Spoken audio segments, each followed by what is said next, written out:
وہ دعا ہے جو اس کے دائیں بائیں آگے پیچھے چلتی ہے۔ حضرت مولا علی شیر خدا رضی اللہ تعالیٰ عنہ گرمیوں میں بھی موٹے کپڑے پہن کے پھرتے تھے۔ لوگوں نے کہا حضور سخت گرمی اور پھر آپ تو بڑے دلیر آدمی، جوان اور گرمیوں میں بھی موٹے کپڑے۔ فرمانے لگے نبی کریم نے دعا دی تھی کہ اللہ علی کو موسم کی شدت سے بچا کے رکھنا، موسم کوئی بھی ہو علی پہ اثر ہی نہیں کرتا، شیر خدا پہ اثر ہی نہیں ہوتا، موٹے پہن لوں پتلے پہن لوں، اللہ میرے جسم کو موسم کی شدت سے محفوظ رکھتا ہے۔ اپنے لیے دعائیں سمیٹ چکروں میں نہ پڑھیں، وہ جی صاحب کی اللہ سنتا ہے، کسی نے کہا نہیں سنتا، لیکن کچھ ایسے ہیں جو ہاتھ اٹھا دینا تو رب کریم قبولیت سے فرماتے ہیں دیر نہ کرنا، ذرا جلدی جانا، قبولیت سے اللہ کہتا ہے۔ کچھ ایسے ہیں جو ہاتھ اٹھا دینا ہاتھ، تو اللہ تعالیٰ مرحوم خورشید گیلانی سے اللہ تعالیٰ ان پر فضل کرے، کچھ تھوڑا ربط رہا۔ انہوں نے نا ایک جملہ اپنی والدہ کے لیے کہا تھا، کہنے لگے میری اماں ان پڑھ تھی، اپلے تھاپتی تھی اور ان کا آنچل دوپٹہ بھی کئی دفعہ میلا رہتا تھا، پر مرحوم گیلانی صاحب کہتے ہیں میری ماں کبھی میلا دوپٹہ بھی سامنے کر کے اللہ سے میرے لیے رحمت مانگتی تھی تو مجھے لگتا تھا مالک نے فضل فرما دیا۔ بھائی اپنے لیے رحمت اپنی والدہ سے، والد سے، بوڑھوں سے، بزرگوں سے دعائیں لیں۔ کچھ دعائیں ایسی ہوتی ہیں جو کرم کر دیتی ہیں، جو آسانی۔ اور ایک دوسرا پہلو بھی ہے، کبھی کسی بندے کو اتنا تنگ نہ کرنا کہ وہ اتنی تکلیف میں آئے کہ وہ خود تو کچھ نہیں کر سکتا، ماڑا ہے، لیکن پھر وہ رات کو اپنے رب کی بارگاہ میں بیٹھ کے کہے کہ تو حاکم و عادل ہے مگر تیرے جہاں میں ہے تلخ بہت بندہ مزدور کے اوقات۔ پھر ایسا نہ ہو غریب ہے، ماڑا ہے، خود تو کچھ نہیں کر سکا، پھر اللہ کی بارگاہ میں تیری شکایت کرے، ایسا نہ کرنا۔ میرے نبی پاک علیہ السلام کے درویش صحابی تھے حضرت سعید بن زید رضی اللہ تعالیٰ عنہ، فقیر فاقہ مست، حضرت عمر رضی اللہ تعالیٰ عنہ کے قریبیوں میں سے تھے۔ ایک عورت نے الزام لگا دیا زمین کے قبضے کا۔ میں کیسے آپ سے کہوں کہ جب لوگ کسی ایسے شخص پر جس نے زندگی ساری دیانتداری سے گزاری ہو، لوگ الزام لگاتے ہیں نا، تو یہ بھی نہیں سوچتے ہم بات کس کے بارے میں کر رہے ہیں، کھلی ہوئی زبان ہوتی ہے، جو مرضی کہہ دیتے ہیں۔ حضرت سعید بن زید پر الزام لگا دیا، اتنا بڑا آدمی محبوب کا صحابی اور عورت نے الزام لگا دیا۔ اور جب اللہ والے بددعا دیتے نہیں، لیکن جب کوئی تکلیف اتنی دے، کلیجہ پھٹ جائے، پھر بندہ کیا کرے؟ وہی بات کہ اب وہ کچھ کہہ نہیں سکتے تھے، ایک عورت پر کس طرح کوئی بات ہو سکتی تھی؟ دونوں ہاتھ اللہ کی بارگاہ میں اٹھائے، یہ صحیح حدیث میں موجود ہے۔ دونوں ہاتھ اللہ کے حضور اٹھا کے عرض کرنے لگے مالک اگر یہ عورت جھوٹی ہے نا تو پھر اسے اندھا کر دے اور اس کی قبر اس کے گھر میں بنا دے۔ صحابہ فرماتے ہیں کہ حضرت سعید ابن زید کا تو وصال ہو گیا، زمانہ گزر گیا، لیکن ہم نے پھر اس بی بی کو اندھا ہوتے دیکھا ہے۔ پھر اس کے گھر میں کنواں تھا اور ہم نے اسے اپنے ہی گھر کے کنویں میں گر کے مرتے ہوئے بھی دیکھا ہے۔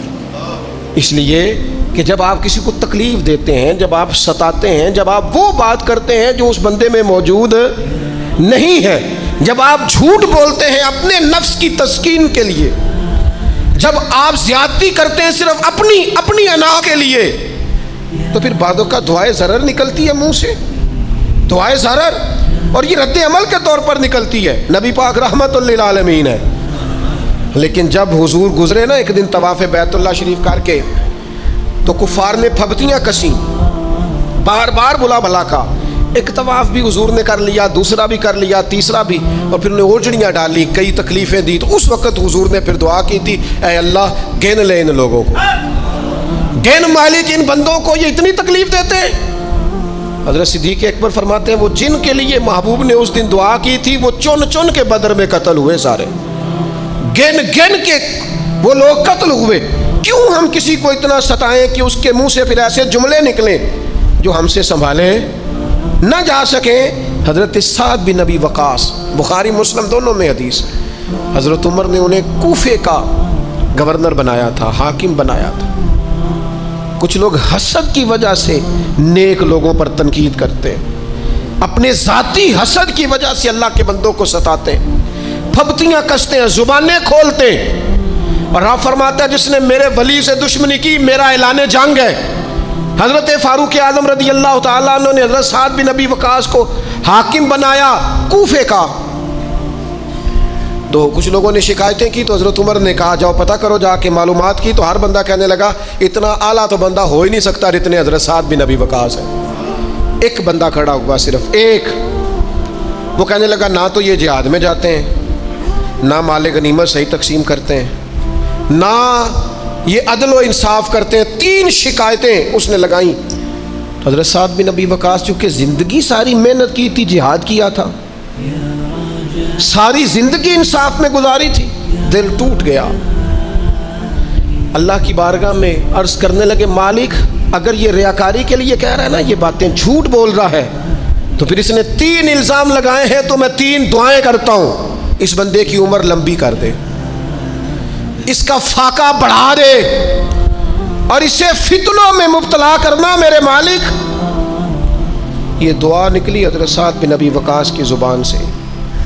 صحابہ اور تابعین فرماتے ہیں وہ بندہ اتنا بوڑھا ہو گیا. حضرت سعد بن ابی وقاص تو وصال کر گئے, بڑی شان سے دنیا سے گئے, لیکن وہ اتنا بوڑھا ہو گیا کہ اس کی بھویں جھک گئی تھیں, اور فاقے کا یہ عالم تھا کہ فاقہ ختم ہی نہیں ہوتا تھا, اور فتنوں کا یہ حال تھا کہ بڑھاپے میں بھی معاذ اللہ چوکوں میں کھڑی عورتوں کو چھیڑ دیتا تھا, اور لوگ جوتے مارتے, تکلیف دیتے, باز کیوں نہیں آتا تجھے, شرم کیوں نہیں آتی؟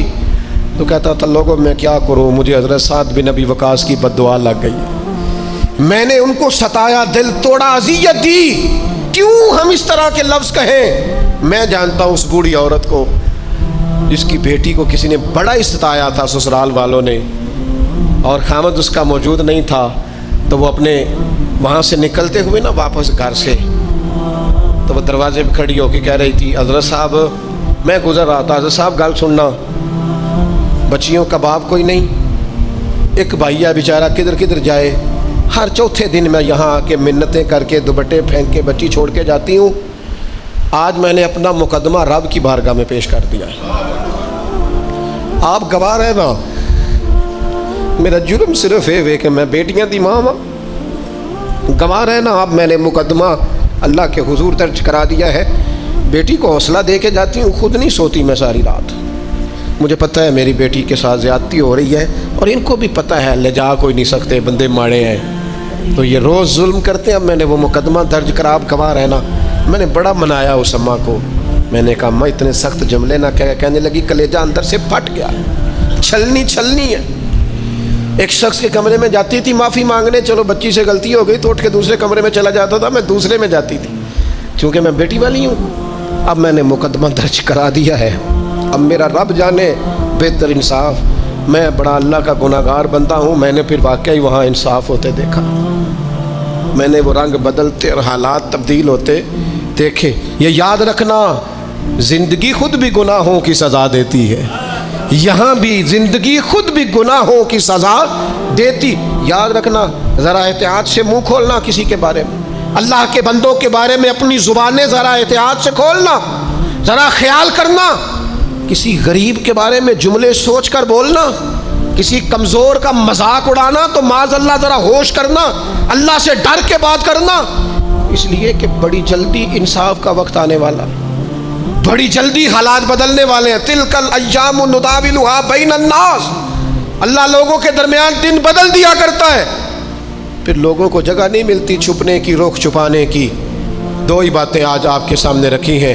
ایک تو نیکوں سے دعا لے لو, اللہ والوں سے دعا لے لو, ماں باپ سے دعا لے لو, بزرگوں سے دعائیں, اور دوسرا بد دعاؤں سے بچ جاؤ, دعائے ضرر سے بچ جاؤ. کسی کو اتنا نہ ستاؤ کہ بیچارہ خود کچھ نہ کر سکے اور اللہ کے حضور تمہاری شکایت کرے, بچو. وہ میں نے بہت پرانا ایک جملہ کہا تھا, پھر کہتا ہوں, غریبوں کی بد دعائیں دن میں نہیں ستاتی, غریبوں کی بد دعائیں رات کو ستاتی ہیں. جب اے سی پورا لگا ہو, گھر پورا بہترین بنا ہو, اور نیند نہ آئے, اور اپنے ہی گھر سے خوف آئے, اور اپنے ہی مقام سے بندہ بے چین ہو کے اٹھے, اور کبھی چھت پہ اور کبھی نیچے, اور پتہ نہیں مجھے کیا ہے اور پتہ نہیں مجھے کیا ہے, تو پھر وہ استغفار کرے, پھر وہ جس کو ستایا اس سے معافی مانگے, پھر جس کا دل توڑا ہے اس سے جا کے اللہ کی رضا کے لیے معافی مانگ کے آئے. اس لیے کہ کچھ سکون ایسے ہیں جو صرف معافیوں سے ملتے ہیں. وہ صرف کسی کو راضی کرنے سے حاصل ہوتے ہیں۔